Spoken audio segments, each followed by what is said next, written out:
Jangan lupa subscribe, like, komen, dan share YouTube TVRI Bengkulu. Dan nyalakan loncengnya ya.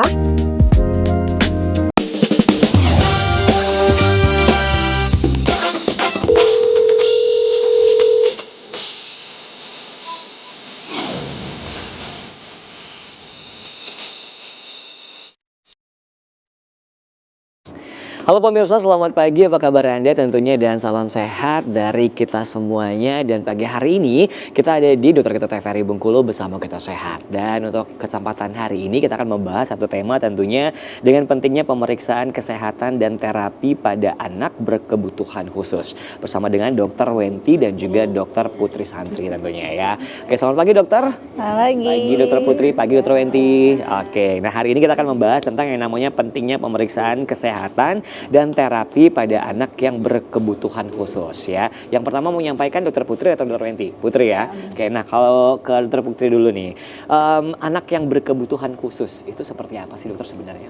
Oke, iya. Jadi hari ini kita bahas tentang pemeriksaan dan juga terapi pada anak berkebutuhan khusus. Anak berkebutuhan khusus itu sebenarnya sama aja ya, tetapi memang anak berkebutuhan khusus ini memiliki kondisi ataupun karakteristik yang sedikit berbeda dengan anak pada umumnya. Kondisi ataupun karakteristik khusus itu bisa saja dari fisiknya, mentalnya, emosi dan juga perilakunya. Nah, walaupun begitu, anak berkebutuhan khusus ini tetap memiliki hak terhadap kesehatan, pendidikan dan lain-lain sehingga kita harus mensupport. Oke, baik. Jadi termasuk anak yang spesial juga ya dokter ya. Oke, baik kalau gitu langsung saja kita akan dengarkan tentunya seperti apa penjelasan slide tentang kepentingnya pemeriksaan kesehatan dan juga terapi pada anak yang berkebutuhan khusus. Silakan dokter. Oke, nah ini ya. Jadi hari ini kita membahas tentang pemeriksaan fisik, laboratorium dan juga terapi nanti pada anak yang berkebutuhan khusus. Secara definisi tadi sudah dijelaskan sedikit ya bahwa anak berkebutuhan khusus atau biasanya disebut ABK ya, itu adalah anak yang memiliki karakteristik atau kondisi khusus yang berbeda dari anak-anak pada umumnya. Nah, kondisi khusus yang berbeda ini maksudnya apa? Kondisi khusus itu bisa bersifat fisik. Contohnya, kalau bersifat fisik mungkin dia memiliki keterbatasan atau ketidakmampuan mendengar atau kita sebut sebagai tunarungu ya, atau ketidakmampuan untuk melihat atau juga ketidakmampuan untuk berbicara. Itu masuk ke dalam kondisi berkebutuhan khusus yang bersifat fisik ya. Lalu ada juga yang mental. Mental ini seperti apa? Contohnya seperti anak-anak atau pasien-pasien yang memiliki retardasi mental begitu ya, atau mungkin ada kelainan seperti autisme ataupun ADHD. Itu masuk ke dalam kondisi khusus yang mental, yang ada permasalahan atau gangguan di bagian mentalnya. Kemudian ada juga intelektual, di kecerdasannya, kemudian sosial, yaitu kemampuan untuk sang anak ini mungkin untuk bersosialisasi itu ada hambatan ataupun ada masalah, atau juga bisa saja di emosional. Nah ini ya, pada anak-anak dengan gangguan perilaku itu juga masuk ke dalam kategori anak berkebutuhan khusus. Jadi bukan cuma yang memiliki penyakit saja ya, tetapi secara keseluruhan bisa disebutkan anak berkebutuhan khusus. Begitu. Oke, tapi walaupun dia ini sedikit spesial atau berbeda dari yang lainnya, dalam hal pemenuhan hak, anak berkebutuhan khusus tetap harus dipenuhi ya haknya, baik itu hak layanan pendidikan ataupun kesehatan. Jadi mungkin ada perlakuan khusus, ada pemeriksaan khusus yang ditujukan oleh anak ini supaya dia tetap bisa melangsungkan hidupnya dengan baik, tetap bisa berinteraksi dengan baik dengan teman-temannya ataupun dengan orang sekitarnya. Begitu. Jadi jangan sampai ada diskriminasi pada anak dengan berkebutuhan khusus. Oke. Jangan ada perbedaan ya dokter ya? Iya, tidak ada yang berbeda. Kita semuanya sama, tapi memang ada hal-hal yang dia harus beradaptasi dan kita juga harus support dan mendukung ya. Oke, jadi kita balik ke temanya, yaitu pemeriksaan fisik ya. Sebenarnya pemeriksaan fisik pada anak itu sama-sama aja begitu. Cuma nanti di belakang ada mungkin pemeriksaan laboratorium ya yang agak khusus, karena anak-anak dengan anak yang berkebutuhan khusus itu agak ada risiko memiliki penyakit-penyakit tertentu yang mungkin pada anak yang lain itu tidak ada begitu, risiko itu tidak ada. Oke.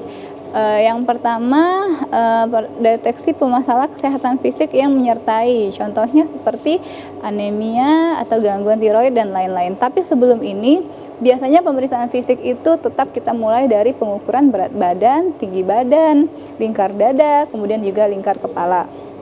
Itu semuanya kita periksa. Untuk apa? Untuk kita masukkan ke dalam ada yang namanya kurva pertumbuhan ya, kurva pertumbuhan WHO. Dia bentuknya seperti ini. Jadi nanti setiap anak itu mau dia memiliki kelainan ataupun tidak, memiliki penyakit ataupun tidak, mereka akan memiliki kartu menuju sehat ya, kartu menuju sehat yang digabungkan biasanya dengan ibu ya. Jadi nanti di sini tuh ada kurva yang diisi. Contohnya nih misal jadi kalau kurva WHO itu dia berdasarkan gender ya, berdasarkan jenis kelamin, nanti ada kurvanya masing-masing. Seperti ini contohnya kurva untuk perempuan, kurva untuk anak perempuan yang membandingkan berat badan dan usia pada anak. Misalnya kita ambil contoh pada anak perempuan usianya 4 tahun. Nah, usia 4 tahun ini nanti kita ukur tuh berat badannya, tinggi badannya ya. Kalau di kurva ini kan dia weight for age, berarti berat badan terhadap usia ya. Jadi kalau usia 4 tahun normalnya berapa sih begitu. Jadi nanti kita akan letakkan ukuran, setelah mengukur kita akan plot di kurvanya ini.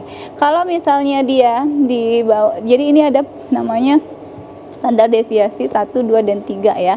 Kalau dia masih di garis hijau, nah ini berarti dia range berat badannya itu masih normal begitu. Usia 4 tahun normalnya berarti di sekitar 12 kilo. Kalau dia di bawah itu, ini contohnya berapa ini? Nah ini masuk, kalau dia sudah di bawah garis merah berarti kita masukkan dia ke kategori yang ini nih ya, berat badannya kurang. Jadi nanti ada ambang batasnya atau Z-score-nya itu menggunakan standar deviasi 1, 2, dan 3. Nanti kalau misalnya dia di bawah garis merah bisa masuk ke dalam berat badan kurang ataupun berat badan sangat kurang. Jadi kalau masuk ke dalam kategori ini akan kita terapi lebih lanjut begitu. Sama juga dengan pengukuran tinggi badan menurut umur atau berat badan menurut panjang badan. Ini juga nanti ada kurvanya masing-masing, kita plot dan kita lihat hasilnya. Apakah perlu penata laksanaan atau memang sudah baik begitu.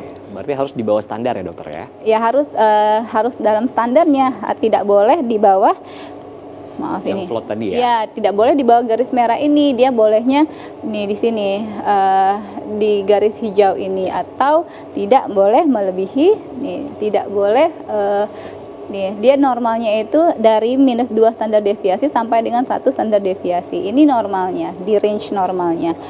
Nih di sini. Kalau dia sudah di atas ini, di atas garis merah ini berarti dia berlebihan, atau kalau dia di bawah garis merah berarti berat badannya kurang. Nah, itu harus dilakukan penata laksanaan lebih lanjut. Begitu. Lalu selain pemeriksaan fisik yang sifatnya pengukuran berat badan, tinggi badan, lingkar kepala, nah kita juga memeriksa masalah kesehatan fisik yang menyertai, contohnya seperti anemia. Nah, anemia ini pada anak-anak biasanya pada anak perempuan ya, pada anak perempuan contohnya gejalanya yang dirasakan apa? Anaknya misalnya lemah, letih ya, terus di sekolah misalnya kalau anaknya sudah sekolah itu kurang berkonsentrasi, kalau diajak main itu kurang mau, lebih suka diam aja, tiduran. Nah, itu boleh kita periksakan apakah mungkin ada tanda-tanda anemia atau kekurangan darah pada anak tersebut gitu.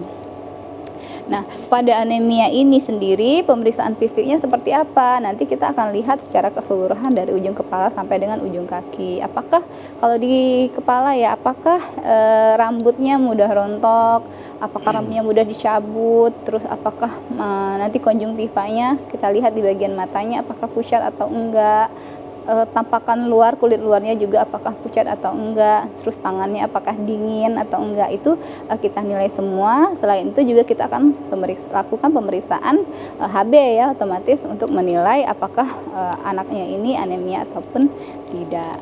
Oke, terus juga ada gangguan yang paling mungkin atau gangguan yang paling sering juga adalah gangguan tiroid. Nah, untuk sekarang yang digalakkan oleh pemerintah itu adalah screening hipotiroid kongenital. Nah, itu dilakukannya sejak dari masa bayi begitu. Oke, dokter sebelum dilanjutin kita mau jadikan dulu ya. Oke, boleh. Hey, pemirsa, tentunya tetap bersama kami. Nanti kita akan lanjutkan kembali seperti apa pemeriksaan kesehatan untuk anak-anak yang berkebutuhan khusus. Tentunya tetap di Dokter Kita TVRI Bengkulu bersama Kita Sehat.